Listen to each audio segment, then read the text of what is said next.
नमस्कार दोस्तों, स्वागत है आपका हमारे चैनल टेल्स बाय यशु पर। यहाँ पर आपको मिलेंगी अनोखी और रोचक कहानियाँ। अगर आपको हमारी कहानियाँ पसंद आती हैं तो कृपया करके हमारी वीडियो को लाइक करें, इसको अपने दोस्तों के साथ शेयर करें और अगर आप इस चैनल पर नए हैं तो कृपया करके सब्सक्राइब करें। आपका हमारे चैनल पर विजिट करने के लिए बहुत बहुत धन्यवाद। चलिए आज की कहानी का सफर शुरू करते हैं। पिछले एपिसोड में हम सब ने सुना था कि आयशा मारवा अनिका को कुछ बताने के लिए वहां पर आई थी, लेकिन तभी वहां पर जोर से आंधी आई और जिससे रोहित और अनिका की तस्वीर गिर जाती है, जिससे अनिका रोहित को लेकर थोड़ी सी चिंतित हो जाती है। तो वहीं दूसरी तरफ एक अंधेरे कमरे में वहां पर एक औरत फिर से कहती है, इतिहास इतिहास फिर से दोहराया जा रहा है। 100 साल पहले ऐसा ही तूफान आया था, लेकिन इस बार नहीं। हम तब कुछ भी नहीं कर पाए थे। उस तूफान में ने हमसे हमारा सब कुछ छीन लिया था, लेकिन इस बार नहीं। जब जब हमने सहा है वो हमारी ही अनसनी का बिल्कुल भी नहीं सहेगी। हम उनसे कुछ भी नहीं होने देंगे। उस वक्त वो भी सिर्फ 31 साल के ही थे। तो वहीं रोहित भी। और इतना कहते हुए ही अब उनके मुंह से बस एक ही शब्द निकलता है, नहीं नहीं, ऐसा बिल्कुल भी नहीं होना चाहिए। मैं इस बार उनकी ढाल बनकर खड़ी हो जाऊंगी। मौत उन्हें छू भी नहीं पाएगी, क्योंकि अब की बार मौत के सामने मैं खड़ी होंगी। और ये कहते हुए वो एक बार फिर से वहां पर उन मसालों को फिर से जलाने लगती है। तो इधर लंदन में यशपाल अग्रवाल के पैलेस में इस वक्त कोई भी नहीं था। बस वहां पर दो शख्स एक दूसरे के सामने खड़े थे कि तभी उन दोनों के कानों में ही कुछ फुटस्टेप्स की आवाज आती है। उसे सुनते ही जैसे ही वो दोनों उस आवाज की दिशा में देखते हैं तो कोई उनकी तरफ ही आ रहा था। जैसे ही वो शख्स उन दोनों के पास पहुंचती है तो एक एक थप्पड़ अब इन दोनों के ही गालों पर जोर का मार देती है। इस जगह पर यहाँ पर गहरा सन्नाटा था कि कुछ पहले पड़े उस थप्पड़ की गूंज अभी तक पूरे महल में यहाँ पर सुनाई दे रही थी। सामने खड़े दोनों शख्स अब अपने गाल पर अपना हाथ रखे हुए थे। उनके चेहरों पर दर्द से ज्यादा डर दिखाई दे रहा था। उनमें से एक राजेश्वर पीरामल था तो दूसरा था यशपाल अग्रवाल। दोनों बिना कुछ बोले ही सामने खड़ी उस रहस्यमयी औरत को देख रहे थे। कुछ पल तक वो औरत भी बिल्कुल शांत रही, लेकिन फिर उसने अचानक तीखी आवाज में कहा, क्या है? इस तरह से मुझे घूरना बंद करो। अब राजेश्वर और यशपाल दोनों ने तुरंत अपनी नजरें नीचे कर ली। वो शख्स अब गुस्से में आगे बढ़ते हुए बोली, एक काम भी तुम दोनों ठीक से नहीं कर सकते। उसकी आवाज अब पूरे कमरे में गूंज उठी। तो फिर क्या फायदा है तुम दोनों को इतना ताकतवर बनाने का? ये सुनकर दोनों के दोनों चुप रहे। वो शख्स सब कुछ पल तक उन्हें घूरती रही और फिर बोली, मैंने तुम्हें ताकत दी, तुम्हें मौके दिए, तुम्हारे रास्ते में आने वाली हर बड़ी मुसीबत को हटाया, लेकिन बदले में मैंने तुम दोनों से सिर्फ एक ही चीज मांगी थी, काम। और उसने अपनी उंगली उठाते हुए कहा, और वो भी तुम दोनों ठीक से नहीं कर पाए। अब यशपाल ने कुछ कहने के लिए अपना मुंह खोला, लेकिन सामने खड़ी अब इस औरत की नजरें पड़ते ही वो भी बिल्कुल ही चुप हो गया। तभी इस औरत ने अपनी ठंडी आवाज में कहा, और एक बात, तुम दोनों ये बात भूल तो नहीं गए हो ना कि तुम दोनों में से कोई भी सर्जी नहीं है। और ये सुनकर तो अब कमरे में सन्नाटा छा गया। वो शख्स अब धीरे धीरे उनके पास गई और कहा, क्योंकि असली सर्जी मैं हूँ। उसकी आवाज में एक ऐसा आत्मविश्वास था जैसे उसे अपनी ताकत पर जरा भी संदेह ना हो। अरे इतने बड़े साम्राज्य को खड़ा करने वाली मैं हूँ। ये महल, ये ताकत, ये पूरा नेटवर्क, इन सब के पीछे कौन है, ये तुम दोनों बिल्कुल भी मत भूलना। और ये कहते हुए उसकी नजर अब सीधे ही राजेश्वर पर जाकर टिक जाती है। इधर राजेश्वर का नाम लेती है तो राजेश्वर भी तुरंत सिर उठाकर कहता है, जी कहिए। तो वो शख्स कहती है, कहाँ है तुम्हारा भाई? राजेश्वर अब कुछ पल तक तो चुप रहा, लेकिन फिर सहजता से बोला, मेरा भाई? लेकिन वो तो मर गया है ना? यशपाल ने अब तुरंत राजेश्वर की तरफ देखा, लेकिन राजेश्वर ने अपनी बात जारी रखते हुए कहा, और वैसे भी मुझे बाद में पता चला था कि मेरा भाई ही किंग है। ये सुनते ही तो उस शख्स के चेहरे के भाव ही बदल जाते हैं। वो कुछ पल तक राजेश्वर को बिना पलक झपकाए देखती रहती है और फिर धीरे धीरे पीछे हटती है। इधर कमरे के दूसरे छोर पर रखी एक बड़ी सी किंग साइज चेयर के पास जाती है और अब आराम से वो उस चेयर के ऊपर बैठ जाती है। उस चेयर के ऊपर बैठते हुए वो अपने एक पैर को अपने दूसरे पैर के ऊपर रख लेती है, फिर अपनी एल्बो को चेयर के आर्म रेस्ट पर टिका कर हथेली को अपनी चिन के नीचे रख लेती है और बड़े ही अदब के साथ बैठ जाती है।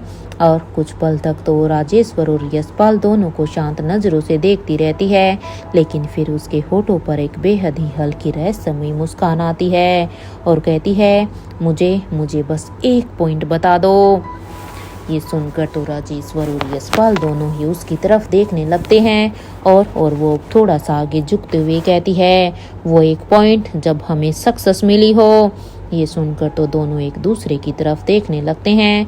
अब ये औरत तुरंत अपनी बात आगे बढ़ाते हुए कहती है, अरे इतने समय से हम एक एक करके कदम आगे बढ़ रहे हैं, लेकिन कभी कोई हमारे रास्ते में आया, कभी किसी ने हमारे प्लान को बिगाड़ने की कोशिश की और हर बार हमने अपनी स्ट्रेटेजी बदली, लेकिन क्या अभी इतने लंबे समय से एक बार भी हमें सफलता मिल पाई है।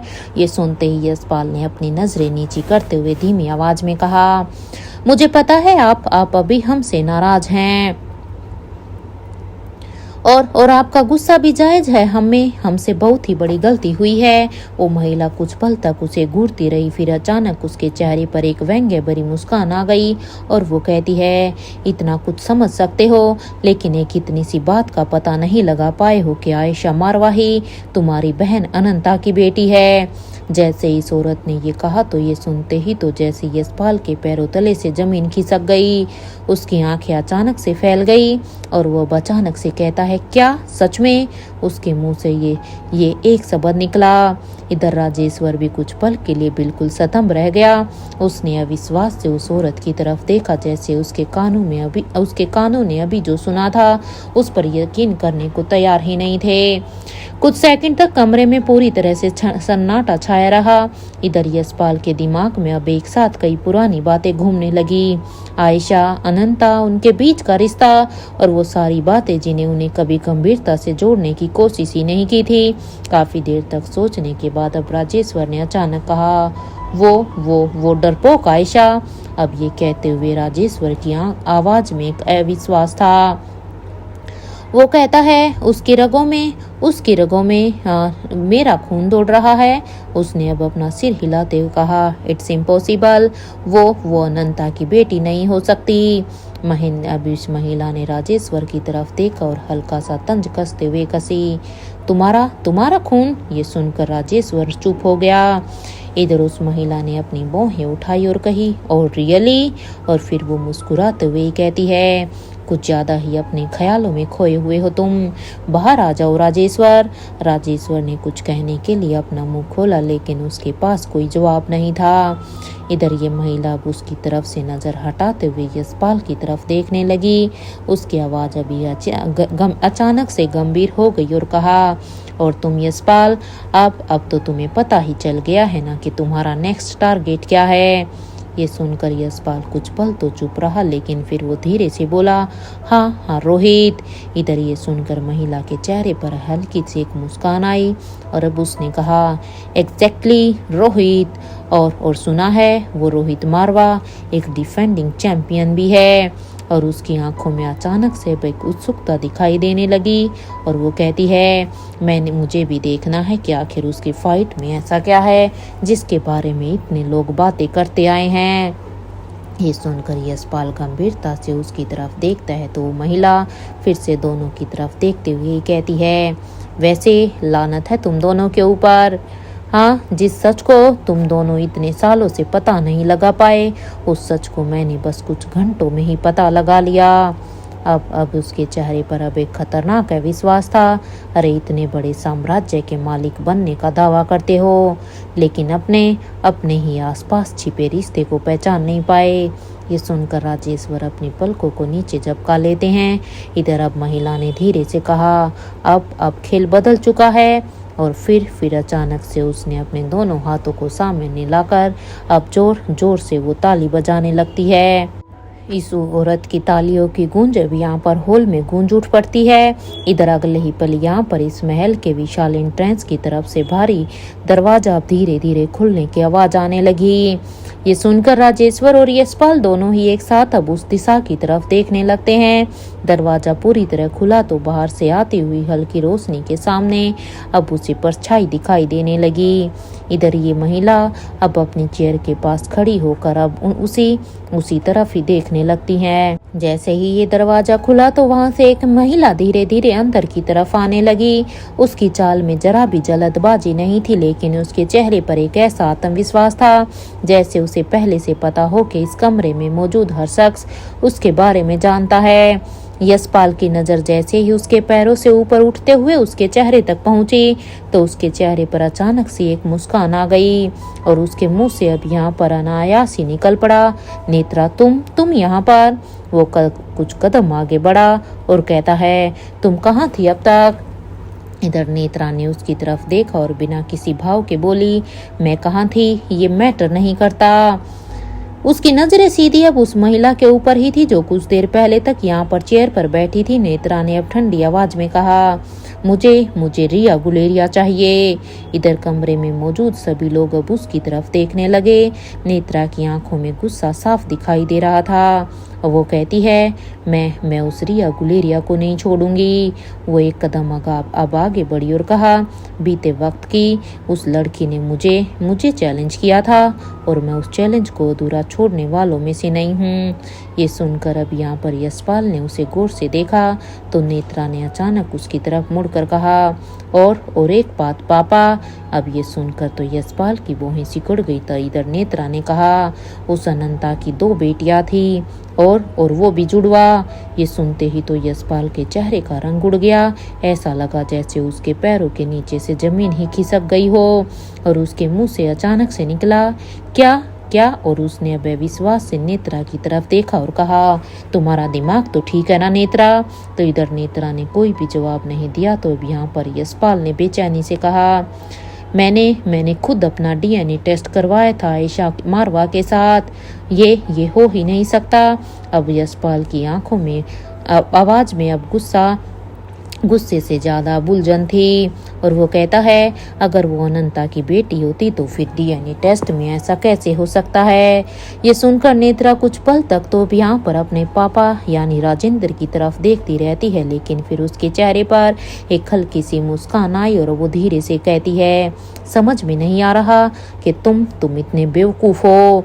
फिर उसकी नज़र अब उस महिला की तरफ गई और अब वो कहती है, या फिर तुम्हारी बहन बहुत ही ज़्यादा समझदार है।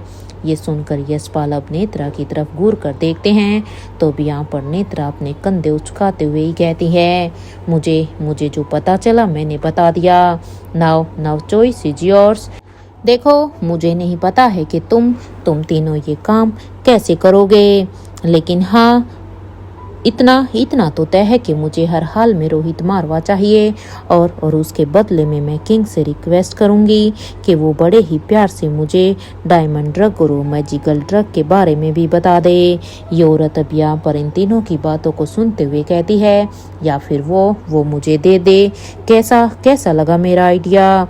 ये सुनते ही तो अब राजेश्वर ने कहा, वो किंग आपकी बातों को क्यों मानेगा?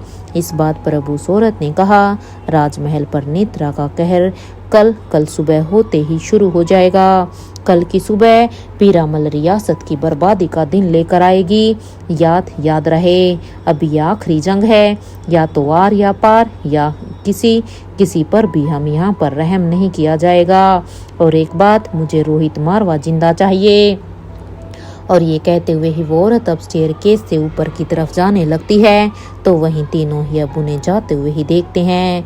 यहाँ यशपाल अग्रवाल ने कहा, वैसे मानना पड़ेगा इनके कॉन्टैक्ट्स को, इतनी आसानी से सारे राज बाहर लेकर आ गई, वो राज जो हम इतने सालों से बाहर नहीं निकाल पाए।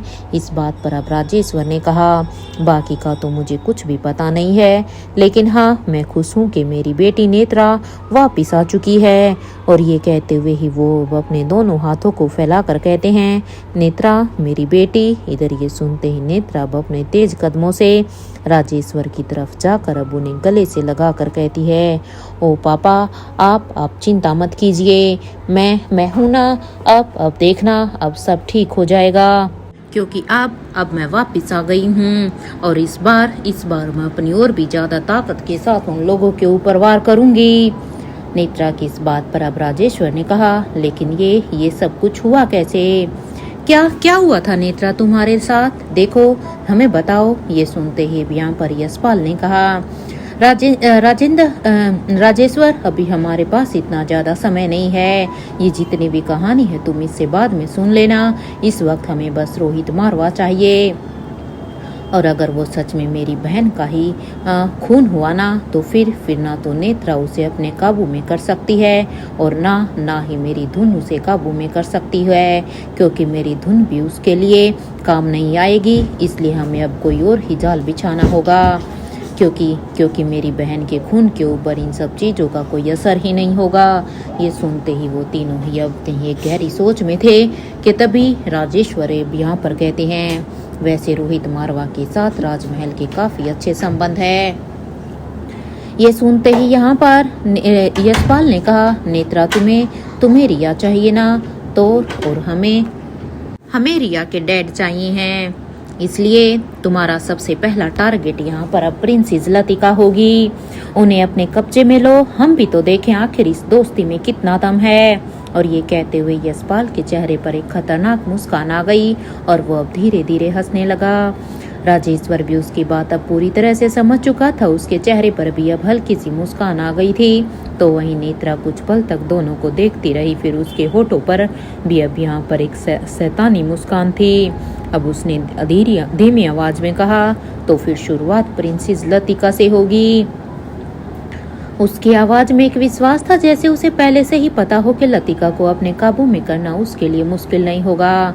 तो भी यहाँ पर यशपाल ने कहा, लेकिन हाँ बस एक चीज का ध्यान रखना, लतिका तक पहुँचना इतना आसान नहीं है, क्योंकि राजमहल की सुरक्षा हमेशा कड़ी रहती है।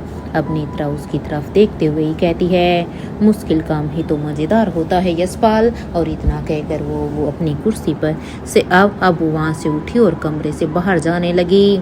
लेकिन जाते जाते वो पलटी और बोली, और हाँ जब लतिका हमारे पास होगी तब रिया को हमारे पास आने से कोई भी नहीं रोक पाएगा। और ये कहते हुए नेत्रा वहाँ से चली गई। तो वहीं यशपाल और राजेश्वर एक दूसरे की तरफ ही देखते रहे। इधर यशपाल अब धीमे स्वर में कहता है, अब असली खेल शुरू होगा। तो इधर दूसरी तरफ पेरिस के पास घने जंगल में चारों तरफ यहाँ पर अंधेरा था। ऊंचे ऊंचे पेड़ों की शाखाएं आपस में इस तरह से जुड़ी हुई थी कि चांद की रोशनी भी जमीन तक ठीक से नहीं पहुंच पा रही थी। ठंडी हवा के साथ पेड़ों के पत्तों की आवाज पूरे जंगल में गूंज रही थी। उसी जंगल में एक जगह एनी अपनी आंखें बंद किए हुए जमीन पर लेटी थी। उसके ठीक बगल में यहाँ पर जॉन भी लेटा हुआ था। एनी अब यहाँ पर अपनी आंखें धीरे धीरे खोलती है और अब वो यहाँ पर आसमान की तरफ देखकर फिर अपने बगल में लेटे हुए जॉन की तरफ देखती है। और अब वो जॉन को हल्का सा हिलाते हुए कहती है, जॉन गेट अप। इधर एनी की आवाज़ सुनकर जॉन भी अब अपनी आंखों को खोलता है। उसने कुछ पल तक सामने देखते हुए अपनी पलकें झपकाई तो वो यहाँ पर एनी से कहता है, एनी। तो इधर एनी कहती है, हाँ। तो वो कहता है, तुमने मुझे उस समय पर रोका क्यों, बताओ एनी। तो अब यहाँ पर एनी जॉन की तरफ देखकर कहती है, तुम भूल तो नहीं गए हो ना जॉन कि रोहित सर ने हमें इंसानों की तरह फाइट करने के लिए कहा था। जॉन कुछ समय तक चुप रहा। एनी आगे कहती है, मैं उस शख्स को पहचान नहीं पाई थी जॉन, लेकिन इतना ऑब्वियस था कि उसकी फाइटिंग स्किल बहुत ही अच्छी थी। उसने हम पर जिस तरह से अटैक किए थे, अगर वही अटैक किसी आम इंसान पर किए होते तो शायद वो एक पल भी नहीं टिक पाता। बल्कि अगर मैं यूँ कहूँ कि वही अटैक अगर बॉस पर भी होते ना तो शायद बॉस भी खुद को बचा नहीं पाती। अब यहाँ पर अब जॉन कहता है, तुम कहना क्या चाहती हो एनी। तो अब यहाँ पर एनी कहती है, मैं सिर्फ इतना कह रही हूँ जॉन कि हमें इसे हल्के में नहीं लेना चाहिए। हमें बॉस और उसके साथ अनिका मैडम और रोहित सर को इसके बारे में अब इन्फॉर्म करना होगा कि नेत्रा यहाँ से चली गई है। अब नेत्रा यहाँ पर नहीं है। अब जॉन यहाँ पर हाँ में अपने सिर को हिलाता है और अब कहता है, हाँ शायद तुम सही कह रही हो, लेकिन पहले हमें यह तो पता लगाना होगा ना कि आखिर नेत्रा अब कहाँ गई है। ये सुनकर अब एनी कहती है, और इससे भी ज़्यादा ज़रूरी ये है जॉन के बॉस इस वक्त कहाँ है। दोनों अभी इस बात पर चर्चा कर रहे थे कि तभी अचानक पीछे से अब एक बुजुर्ग आवाज़ सुनाई देती है, क्या सच में नेत्रा यहाँ से चली गई। अभी ये आवाज़ सुनते ही जॉन और एनी दोनों एकदम पीछे मुड़ते हैं और अब वो देखते हैं कि वहाँ पर सामने बूढ़े बाबा खड़े थे। उनकी आंखों में हैरानी थी और चेहरे पर चिंता के भाव साफ नजर आ रहे थे। बूढ़े बाबा अब दोनों की तरफ देखते हुए पूछते हैं, लेकिन ये सब कैसे हुआ? नेत्रा अचानक यहाँ से कैसे चली गई? सुनकर जॉन और एनी अब एक दूसरे की तरफ देखने लगते हैं। दोनों के पास इस सवाल का कोई भी जवाब नहीं था। कुछ पल की खामोशी के बाद एनी ने बाबा की तरफ देखते हुए पूछा, क्या आपको पता है कि बॉस कहाँ पर है? बूढ़े बाबा बैनी की तरफ देखते हैं तो बैनी आगे कहती है, देखिए हमारा बॉस से किसी भी तरह का कांटेक्ट नहीं हो पा रहा है। मैंने कई बार कोशिश की है लेकिन उनका कोई जवाब नहीं आया। ये सुनते ही तो बूढ़े बाबा का चेहरा और भी गंभीर हो गया। उन्होंने कुछ पल के लिए अपनी नजरें नीचे कर ली, लेकिन फिर धीमी आवाज में बोले, सच कहूँ तो अभी मुझे भी कोई भी आइडिया नहीं है कि मैडम इस वक्त कहाँ है। बूढ़े बाबा की ये बात सुनते ही अभी यहाँ पर एनी कहती है, इट्स ओके, मैं उन्हें सिस्टम से मैसेज सेंड कर देती हूँ। वैसे अनिका मैडम कहाँ है? यहाँ की सिचुएशन अब धीरे धीरे हमारे हाथ से निकलती जा रही है, इसलिए हमें जल्द ही अनिका मैडम और रोहित सर से कांटेक्ट करना होगा। अदरवाइज हमें कोई भी आइडिया नहीं है कि कल की सुबह राजमहल के लिए क्या तबाही लेकर आएगी। एनी की बात सुनकर जॉन और बूढ़े बाबा दोनों गंभीर हो गए। इधर जंगल की उस खामोशी में एनी ने अब अपना डिवाइस से अब वो अपने सिस्टम से अनिका को एक मैसेज भेजने लगी। उसकी उंगलियां तेजी से स्क्रीन पर चल रही थी, लेकिन उसकी नज़रों में यहाँ पर अभी भी बस राजमहल को लेकर अब यहाँ पर परेशानी थी। तो वहीं जॉन लगातार जंगल के चारों तरफ देख रहा था। उसे अभी भी अजीब शख्स के यहाँ पर अटैक याद आ रहे थे। बैनी एनी अब यहाँ पर जॉन ने यहाँ पर धीमी आवाज में कहा, अगर वो शख्स नेत्रा के साथ था तो हमें बहुत सावधान रहना होगा। एनी ने अब स्क्रीन से नज़र हटाए बिना कहा, मुझे भी यही डर है, लेकिन अभी सबसे पहले हमें अनिका मैडम और रोहित सर तक पहुंचना होगा। और अब बूढ़े बाबा उनकी तरफ देखते हुए ही कहते हैं, और अगर उनसे कांटेक्ट नहीं हुआ तो फिर हम क्या करेंगे? ये सुनकर एनी कुछ पल के लिए खामोश हो गई, लेकिन अब वो कहती है, तो हमें खुद ही पता लगाना होगा कि आखिर हो क्या रहा है। उसने एक बार फिर से सिस्टम की स्क्रीन देखी, लेकिन अभी तक उसका कोई भी रिप्लाई नहीं आया था। दूसरी तरफ दिल्ली के लाइफ केयर हॉस्पिटल में अभी तक भाग्यश्री को हॉस्पिटल से डिस्चार्ज मिल चुका था। राजलक्ष्मी अभी उनके साथ बैठी हुई उन्हें कुछ जरूरी बातें समझा रही थी। अब यहाँ पर भाग्यश्री अब डॉक्टर ने जो मेडिसिन लिखी थी वो भी यहाँ पर बड़े ही ध्यान से देख रही थी। तो इधर राजलक्ष्मी अब अंजलि को कहती है कि आपको ये मेडिसिन टाइम पर लेनी है, और सबसे ज़रूरी बात, अभी आंटी आपको ज़्यादा काम या स्ट्रेस बिल्कुल भी नहीं लेना है। ये सुनकर अब यहाँ पर अंजलि हल्की मुस्कान के साथ राजलक्ष्मी की तरफ देखती है और कहती है, हाँ मैं समझ गई। तो इधर राजलक्ष्मी एक बार फिर से उनकी तरफ देखी और बोली, मैं सोच रही थी कि आपके लिए एक नर्स भी अपॉइंट कर दूं। कम से कम शुरुआती दिनों तक आपको किसी की ज़रूरत रहेगी। लेकिन इससे पहले राजलक्ष्मी आगे कुछ कहती, तभी प्रीति ने तुरंत उनकी बात काटते हुए कहा, राजलक्ष्मी भाभी डोंट वरी, मैं हूँ ना। अब यहाँ पर प्रीति आगे कहती है, आपको नर्स रखने की ज़रूरत नहीं है, क्योंकि मैं आंटी का पूरा ख्याल रखूँगी। उनकी मेडिसिन्स, खाना, आराम सब मैं देख लूँगी। अब ये सुनकर भाग्यश्री प्रीति की तरफ प्यार से देखती है, तो इधर राजलक्ष्मी के चेहरे पर भी मुस्कान आ जाती है और अब कहती है, वेल अगर तुम साथ हो तो मुझे फिर कोई भी प्रॉब्लम नहीं है प्रीति। अब प्रीति कहती है बस फिर तय रहा, अब आंटी की रिस्पॉन्सिबिलिटी मेरी। इधर अंजलि हल्की हंसी के साथ कहती है तुम दोनों मुझे पेशेंट से ज़्यादा बच्चा बना रही हो। और ये कहते हुए ही तीनों के चेहरे पर मुस्कान आ गई। इसी बीच राजलक्ष्मी ने डिस्चार्ज पेपर उठाए और सारी की सारी डिटेल एक बार फिर से चेक करने के बाद उन पर अपने सिग्नेचर कर दिए। और सिग्नेचर के बाद अब वो कहती है हो गया, अब आप घर जा सकते हैं। ये सुनते ही क्रिश और प्रीति अब आगे आए। दोनों ने भी यहाँ पर अंजलि को व्हीलचेयर पर आराम से बिठाया। तो इधर प्रीति ने उनकी सोल ठीक करते हुए कहा आंटी आराम से बैठिए, अब कहीं भी जाने की ज़रूरत नहीं है। इधर क्रिश ने व्हीलचेयर संभाली और दोनों अंजलि को लेकर एलिवेटर की तरफ बढ़ने लगे। इधर राजलक्ष्मी भी उनके पीछे पीछे चल रही थी, लेकिन जैसे ही वो एलिवेटर के पास पहुंचे अचानक से भाग्यश्री को यहाँ पर अब भाग्यश्री को कुछ अजीब सा महसूस होता है। उसकी नजरें कुछ पल के लिए सामने ठहर गई, फिर उसने अपने हाथ की उंगलियों को अपनी आंखों के पास ले जाते हुए महसूस किया तो उसकी आंखें नम हो चुकी थी। उसने हैरानी से अपनी उंगलियों को देखा और धीमी आवाज में कहा मेरी आंखों में अचानक से ये आंसू क्यों आ गए। वो कुछ पल खामोश रहे। उसके दिल में अब एक अजीब सी बेचैनी उठ रही थी।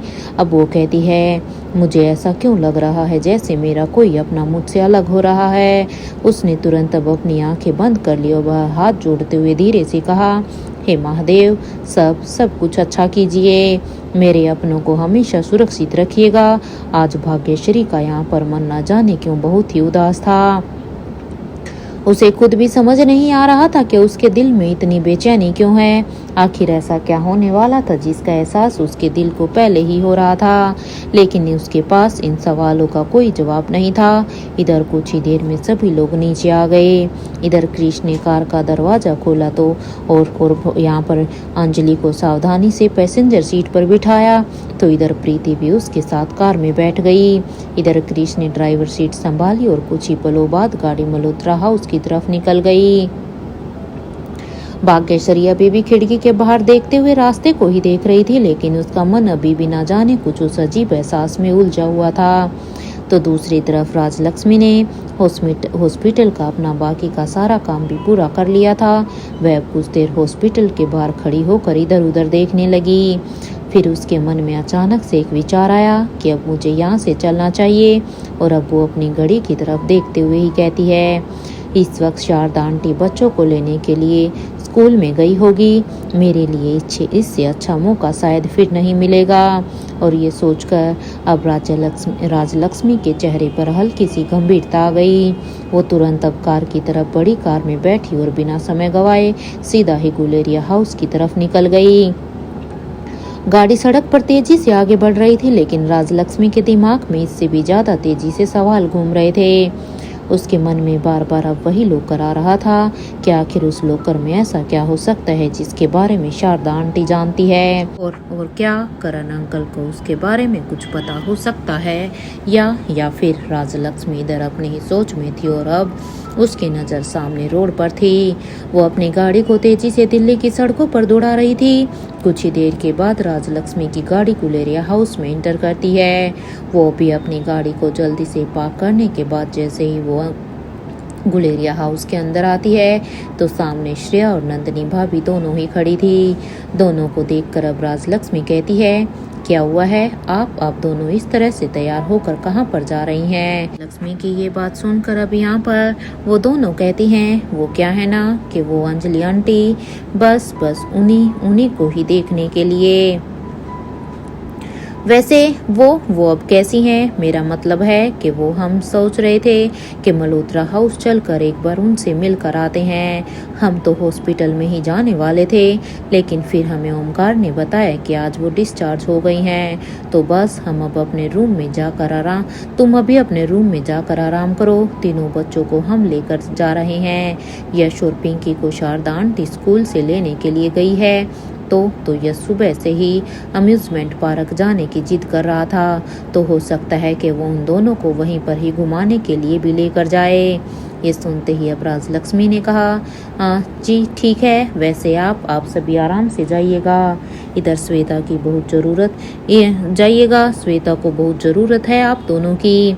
और एक बात, श्वेता को अब तक अपनी माँ के बारे में कोई भी आइडिया नहीं है, तो प्लीज़ उसका ख्याल रखना। ये सुनते ही अब श्रेया ने कहा, तुम चिंता मत करो, हम इस बात का ध्यान रखेंगे। और ये कहते ही वो दोनों राजलक्ष्मी को बाय बोलकर वहाँ से चली जाती हैं। तो वहीं राजलक्ष्मी अब अपने मन में सोचती है, बस यही एक अच्छा मौका है, कितना अच्छा मौका मिला है मुझे आज। और ये कहते हुए ही राजलक्ष्मी अब अपने रूम की तरफ फ्रेश होने के लिए चली जाती है। तो इधर पेरिस में बूढ़े किंग के पैलेस में अनिका आयशा मारवा से कहती है, माँ क्या हुआ है, आप कुछ कह क्यों नहीं रही हैं? इस बात पर अब आयशा ने कहा, क्या तुम्हें इस बात पर यकीन होगा अनिका कि धनंजय के कजिन, मेरा मतलब है कि राहुल के माँ पापा को मारने वाले हाथ किसी और के नहीं हैं बल्कि वो मेरे ही थे। आयशा मारवा के मुंह से ये बात जैसे ही निकली, ये तो अनिका तो बस फटी हुई आंखों से आयशा मारवा को ही देख रही थी। और वो अब कहती है, माँ अगर खुद भगवान भी आकर ये बात कहेगा ना तो भी मुझे विश्वास नहीं होगा कि मेरी आयशा माँ ऐसा कुछ भी कर सकती है। अरे आपके लिए ऐसा करना तो दूर, आप तो ऐसा कुछ करने के लिए सोच भी नहीं सकती हैं।